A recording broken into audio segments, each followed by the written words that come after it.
Hello sir, నేను యాదగిరిని. చెప్పు యాదగిరి. నేను లాయర్ సత్య ఇంటి ముందున్నాను సార్. వన్నేసేసావా? లేదు సార్. మీ గ్యాంగ్లో ఎవడికి కనిపించినా సత్యాగాన్ని ఆ ఆవరణి వేసేమని చెప్పాను కదా. అవని కాసేపటి క్రితం సత్య ఇంటికి రావడం నేను గమనించాను. ఇద్దరు లోపలే ఉన్నారు, అందుకే మీకు కాల్ చేశాను. ఇద్దరిలో ఎవరు బయటకు వచ్చినా వేసాయి. అలాగే సార్. ఇద్దరు బయటకు వచ్చినా వేసాయి. Okay sir. గుడ్ న్యూస్ చెప్తావా? చెప్తాను సార్. నీ ఫోన్ గురించే ఎదురు చూస్తూ ఉంటాను. Okay sir. ఆషాఢంలో ఒక చీర కొంటే మరో చీర ఫ్రీ.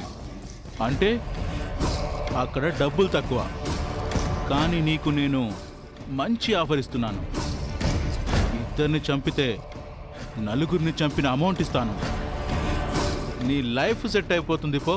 ఓకే సార్, మీ ఆఫర్ని ఉపయోగించుకుంటాను.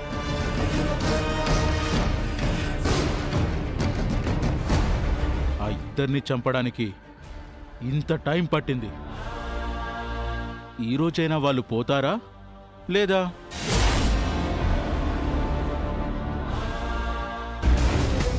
ప్లీజ్. సత్య, నేను కూర్చోవాలంటే ఒక కండిషన్. ఏంటది? పెళ్లి విషయంలో నువ్వు తర్వాత మాట మార్చకూడదు. మార్చను. మార్చావంటే మన ఫ్రెండ్షిప్ కట్ అయిపోతుంది. అంత మాట అనుకో. అలా అంటే నేను భరించలేను. మాట మీద ఉంటావు కదా? ఉంటాను. ప్రామిస్? అరే అవని, ఏం ఆలోచిస్తున్నావు? ప్రామిస్ చేయి సత్య.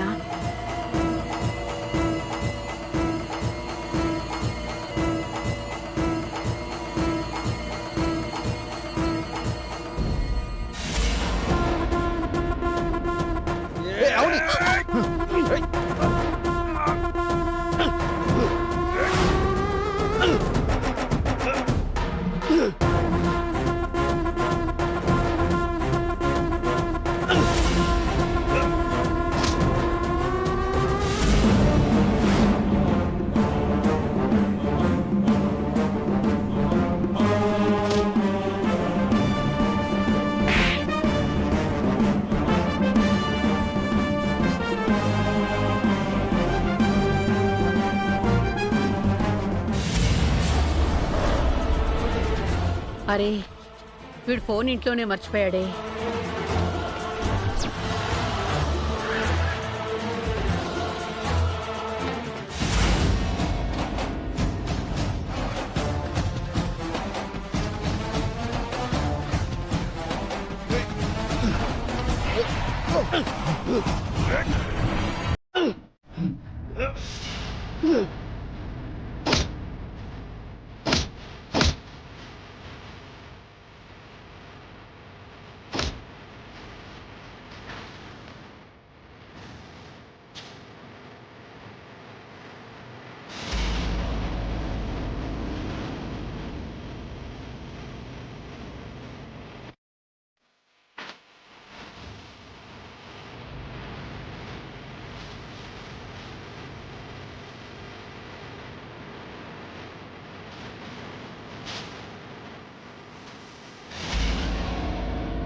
ఎవడే ఉంటాడా? ఇంకెవరమ్మా? ఆ మినిస్టర్ కొడుకు తాలూకా అయి ఉంటాడు. అవనికి రక్షణగా ఉండడం ఎంతో అవసరమని నేను చెప్పాను కదమ్మా. అవని ధైర్యవంతురాలని నువ్వు చెప్తే విన్నాన్రా. ఇప్పుడు కళ్ళారా చూశాను. బయలుదేరదామా? పద.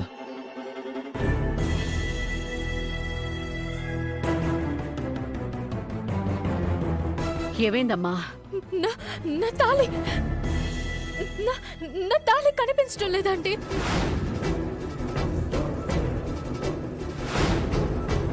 పెనుగులాట్లో ఎక్కడైనా పడిపోయిందేమో. తాళి దూరమైన ప్రతిసారి నా బావకి పెద్ద పెద్ద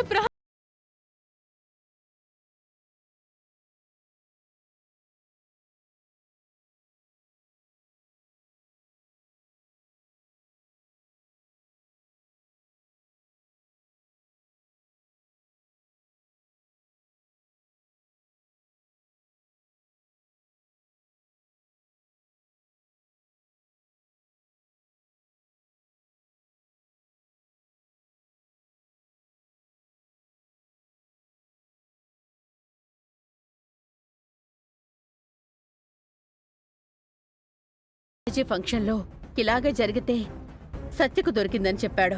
ఇప్పుడు కూడా అలాగే జరిగింది. నా బావని జాగ్రత్తగా ఉండమని చెప్పాలి. సత్య, ఒకసారి ఫోన్ ఇవ్వు.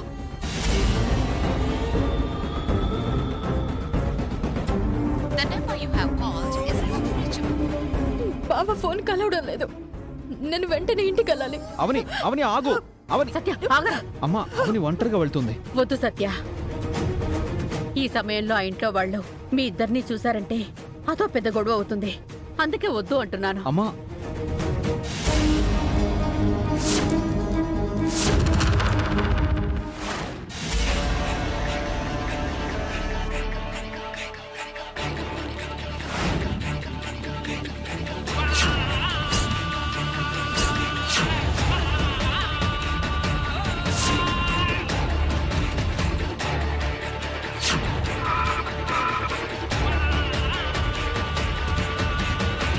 ఎవడ్రా నువ్వు? గుర్తుందా లేదా నీకు? ఇక్కడ ఏమైనా బైక్ రేసులు జరుగుతున్నాయా? యాండి, వాడితో గొడవ ఎందుకు? మనమే తప్పుకొని పక్క నుంచి వెళ్ళిపోదాం రండి. నువ్వు ఆగువేదా? ఇలాంటి ఆకతాయి వేతవులు ఈ మధ్య రోడ్ల మీద ఎక్కువైపోయారు. నడి రోడ్డు మీద చెప్పు తీసి కొట్టాలి ఇట్లాంటి వాళ్ళని. అయ్యో యాండి, యాండి రండి, రండి వెళ్దాం. మీరు పక్క నుంచి తప్పుకొని వెళ్ళిపోవాలని కాదు, నేను కారుకి అడ్డంగా వచ్చింది. ముక్కు పుడుకును అమ్మవారిని మర్యాదగా ఇచ్చేయండి. తర్వాత నా దారిన నేను పోతాను, మీ దారిన మీరు పోవచ్చు. నా ప్రాణం పోయినా సరే ముక్కు పుడక ఇవ్వను. ఇవ్వకపోతే నిజంగానే ప్రాణాలు పోతాయి. రేయ్, నువ్వు బెదిరిస్తే భయపడిస్తామనుకున్నావురా? అది జరగదు. అసలు ఎవడ్రా నువ్వు? నా పేరు, అడ్రస్, ఆధార్ కార్డు అన్నీ ఇస్తే ముక్కు పుడక అమ్మవారు ఇస్తారా ఏంటి? రేయ్, మర్యాదగా తప్పుకోరా. యాండి, అయ్యో అయ్యో ఏయ్! అయ్యో యాండి, అయ్యో బాబు, పెద పెద దగ్గరికి రావద్దు, గొంతు తెగుతుంది. వద్దు, నా భార్య నేను చేయొద్దు. అయితే సైలెంట్ గా రెండింటిని ఇచ్చేసి వెళ్ళిపోండి. ఇవి మా ఊరికి మేలు చేసే ఆచారంలో ప్రధానమైనవి. వీటిని ఇవ్వకూడదు. ఇస్తే కొన్ని ఊర్లు నాశనమైపోతాయి. నాకు కథలొద్దు, యాండి, ముక్కు పుడక కావాలి. యాండి, రేయ్, పెద రేయ్, యాండి, యాండి.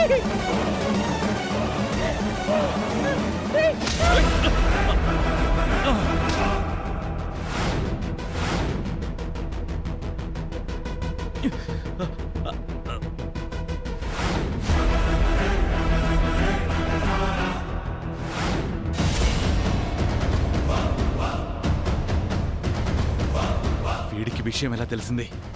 వీడెప్పటి నుంచి ఫాలో అవుతున్నాడు? ఎవడ్రా నువ్వు? నా తల్లి మీద కత్తి పెడతావా? చూసావా అమ్మా, అవని చెప్పిందే నిజమైంది. ప్రమాదం వీడి రూపంలో వచ్చింది. అందుకే మీరు వద్దన్నా నేను ఫాలో అయ్యి వచ్చాను. వీడెవడో, వీడికి మీ గురించి ఎలా తెలిసిందో వీడిని 4 తన్ని తెలుసుకుంటాను. మీరు బయలుదేరండి.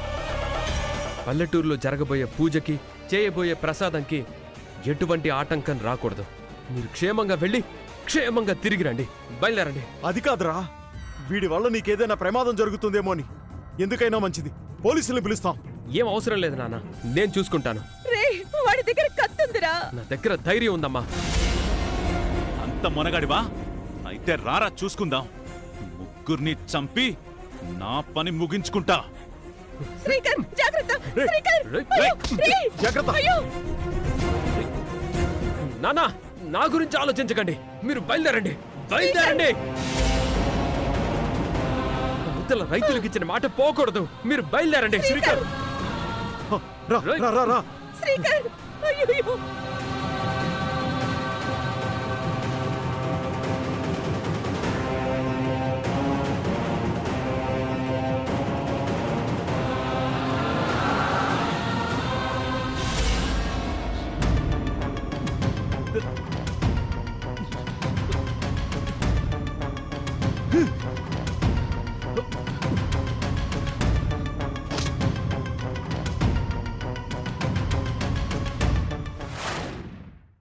వికాస్ గారి దగ్గర నుంచి ఇంకా ఫోన్ రావడం లేదేంటి బంగారం? లాస్ట్ టైం ముక్కుపుడక విషయంలో ఎటువంటి లాభం లేకుండా పోయిందని ఈసారి ముక్కుపుడకతో పాటు విగ్రహం కూడా పట్టుకొని పారిపోయింటాడా? ఒకసారి వాడికి ఫోన్ చేయి. మాటి మాటికి ఫోన్ చేస్తే వాడికి చిరాకు వస్తుంది. వాడు మనల్ని మోసం చేస్తే ఎందుకు ఊరుకుంటాం? ఏంటి ఇద్దరు గుసగుసలాడుకుంటున్నారు? అబ్బే ఏం లేదక్కా. అమ్మ వాళ్ళు పల్లెటూరికి బయలుదేరిన దగ్గర నుంచి నేను గమనిస్తూనే ఉన్నాను. మీ ఇద్దరూ ఎందుకో కంగారు పడుతూ ఉన్నారు. అరే అటువంటిదేం లేదక్క, అంతా మీ భ్రమ.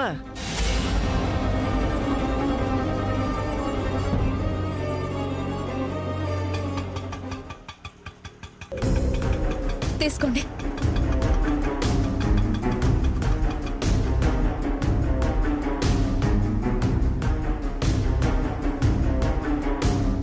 ఏమైందవని అంత కంగారుగా ఉన్నావు?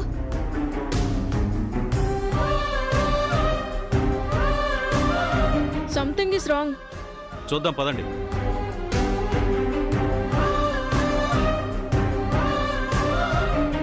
ఏం జరిగిందో ఏంటో చూద్దాం పదండి. పద. ఈ దీపం ఆరిపోతే ఇంటికి కీడు అని అత్తయ్య చెప్పింది. నేను చూసేసరికి ఆగిపోయింది. మళ్ళీ వెలిగించాను. బావకి జరిగింది వివరించాను. బావ ధైర్యం చెప్పేసరికి కాస్త అలజడి తగ్గినట్టు అయింది. కానీ ఇంతలోనే నా మంగళసూత్రం పోగొట్టుకున్నాను. అక్కడ ఎంత వెతికినా నా తాళి కనిపించలేదు. నా తాళి ఏమైపోయింది తల్లి? నా బావ కట్టిన తాళి నా గుండెల మీద లేకపోతే నా గుండె ఆగినంత పని అవుతుంది. నా తాళి ఎక్కడున్నా, నా బావ ఎక్కడున్నా క్షేమంగా ఉండాలి. నా బావకి ఏం జరగకూడదు. ఇంతకు ముందు కూడా 2-3 సార్లు నీ తాళి పెరిగిపోయినప్పుడు శ్రీకర్కి పెద్ద పెద్ద గండాలే ఎదురయ్యాయి కదా అవని. అవునక్క. ఒకసారైతే ఎవరు శ్రీకర్ని కత్తులతో పొడవడం కూడా జరిగింది కదా. అవనికి తాళి దొరికి అవని తిరిగి మళ్ళీ మెల్లో వేసుకున్న తర్వాత మన శ్రీకర్ క్షేమంగా ప్రాణాలతో బయటపడ్డాడు. ఇప్పుడు కూడా శ్రీకర్కి అలాంటి పెద్ద ప్రమాదం ఏదో ఎదురయ్యే ఉంటుందవని. అమ్మా నాన్నకు ఫోన్ చేద్దాంరా. చేశానమ్మా. నాన్న ఫోన్ కలవడం లేదు, కలిసినా లిఫ్ట్ చేయడం లేదు. అయితే బాబాయ్కి ఆల్రెడీ ఏదో ప్రమాదం జరిగే ఉంటుంది, అందుకే ఫోన్ లిఫ్ట్ చేయడం లేదనుకుంటా. అలా మాట్లాడకు శౌర్య. ఈ సమయంలో ఈ గ్యాంగ్ అందరూ అలాగే మాట్లాడతారు చింటూ. అవకాశం దొరికిందంటే చాలు గద్దల్లా పొడుచుకు తింటారు. అమ్మా నాన్నకేం కాదు, నువ్వేం భయపడకు. అమ్మవారు మనకి అన్యాయం చేయదు. వికాస్ గాడు ఫోన్ చేసి పెద్దోళ్ళిద్దరిని వేసేశాను అని చెప్తాడని ఎదురు చూస్తుంటే అవని ఇలాంటి వార్త మోసుకొచ్చిందేంటి? నా ప్లాన్ ఫెయిల్ అయ్యే పనేదైనా జరుగుతుందా?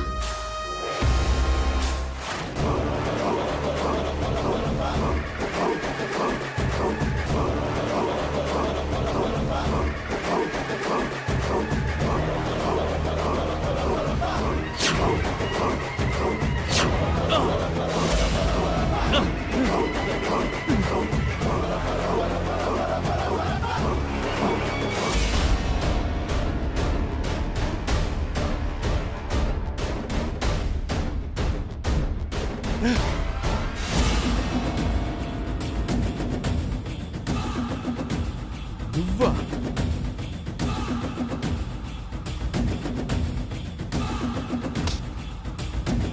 ఇలా రివీల్ అయిపోతానని అనుకోలేదు.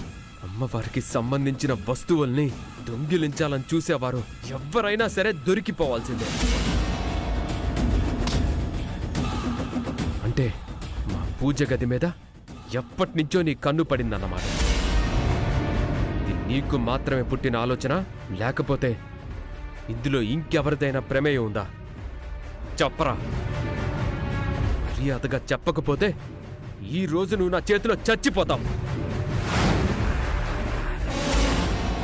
నేను కాదురా, నా చేతిలో నువ్వే చేస్తావు. చంపింది ఎవరో కూడా తెలియకుండా పోతుంది.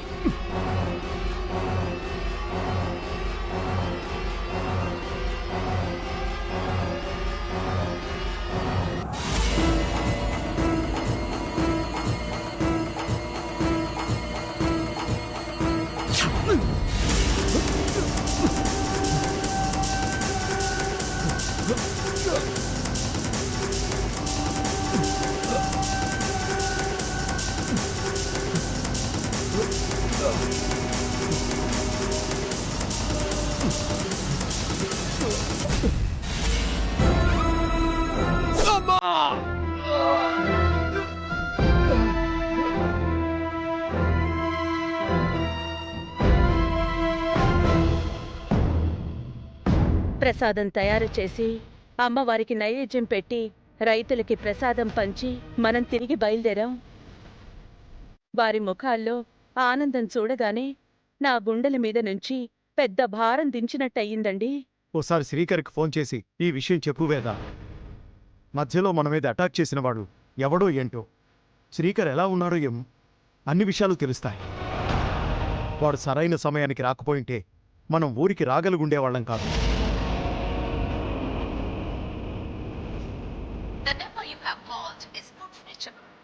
వాడి ఫోన్ కలవడం లేదండి. అయితే ఇంటికి ఫోన్ చేయి.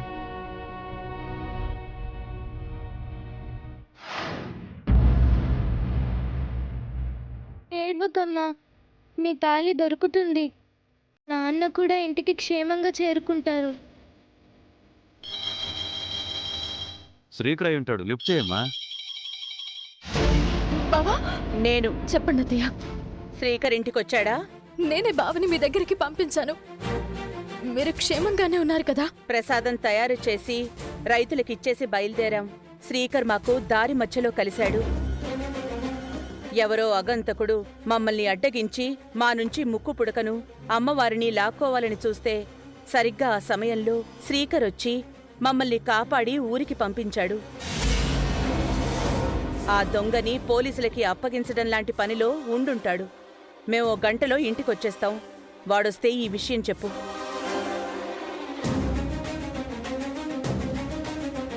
ఫోన్ ఎవరు? అత్తయ్య. ఏం చెప్పింది? పల్లెటూరు నుంచి తిరుగు ప్రయాణం అయ్యారంట.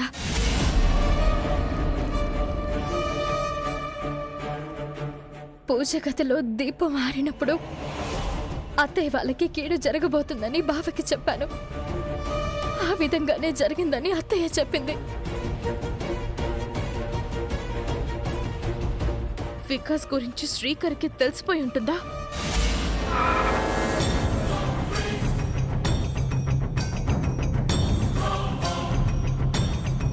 ఓవైపు అత్తయ్య వాళ్ళ మీద అటాక్ జరగడం, మరోవైపు అవని తాళిపోవడం, శ్రీకర్ నుంచి ఇంకా ఎటువంటి కాల్ రాకపోవడం, ఇవన్నీ చూస్తుంటే ఈ ఇంటికేదో అరిష్టం పట్టిందనిపిస్తుంది.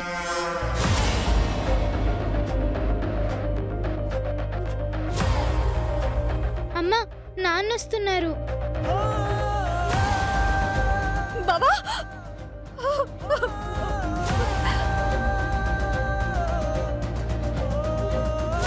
బావా, నీకేం కాలేదు కదా?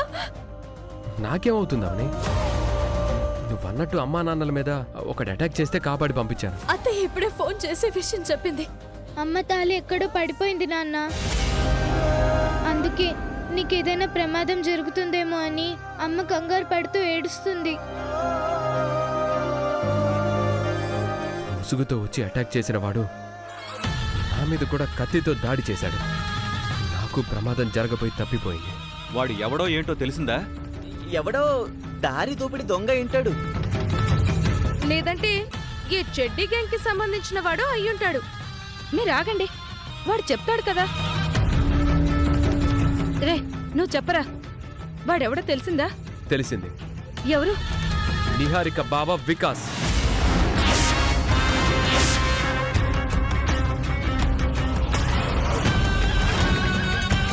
ముక్కు పుడకను అమ్మవారిని దొంగిలించాలని చూశాడు.